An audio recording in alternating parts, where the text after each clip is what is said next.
एक सेठ जी के कोठी में चौकीदार पहरा देता था और सेठ जी को ट्रेन पकड़नी थी, पुराना समय था, जल्दी निकलने लगे ब्रीफ केस लेकर के। बम्बई में मीटिंग है उनकी अर्जेंट। और तभी चौकीदार कभी टोकता नहीं, पर पहली बार टोका। साहब नमस्कार, कहां जा रहे हैं आप? अब उसका नाम था रामदीन। रामदीन, तू तो मेरे यहां कई वर्षों से नौकरी कर रहा है, ये चौकीदारी की जोड़ीवान, आज तक तूने कभी ऐसा टोका नहीं, पूछा नहीं, आज तू मुझे पूछ रहा है? हाँ साहब। क्यों? बोले बस पूछना चाहता हूं आप कहां जा रहे हैं। बोले बंबई अर्जेंट मीटिंग है, बस ट्रेन पकड़नी है मुझे, अभी निकलूंगा तब 8 बजे की ट्रेन पकड़ूंगा। पर साहब मैंने क्षमा करना, मुझे 3 बजे तक तो मैं जाग रहा था, 3:30 और 4 के बीच में मुझसे थोड़ा नींद आ गई और नींद में मैंने देखा कि जिस ट्रेन से आप जा रहे हैं उस ट्रेन का एक्सीडेंट हो गया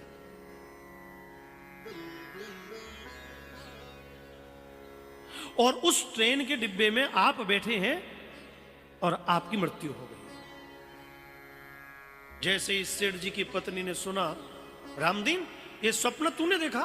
बोले हाँ मेम साहब, मैं 3:30 तक तो जग रहा था, पूरा ध्यान है मुझे, 3:30 और 4 की भी।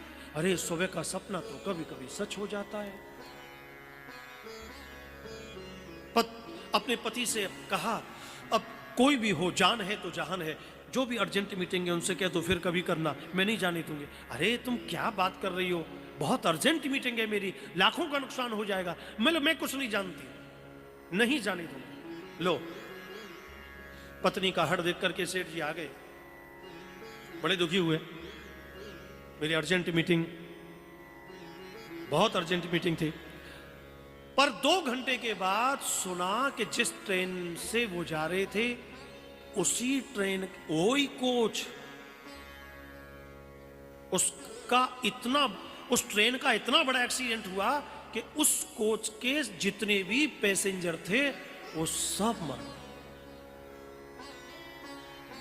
इतना भयंकर एक्सीडेंट।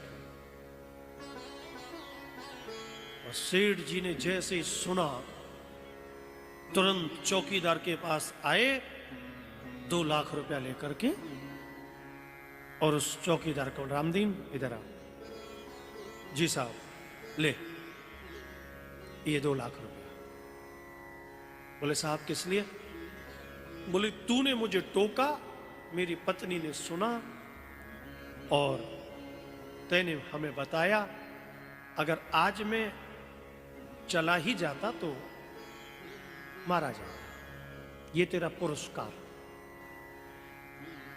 पर आज के बाद मैं तुझे इस नौकरी से सदा सदा के लिए निकाल देता हूं।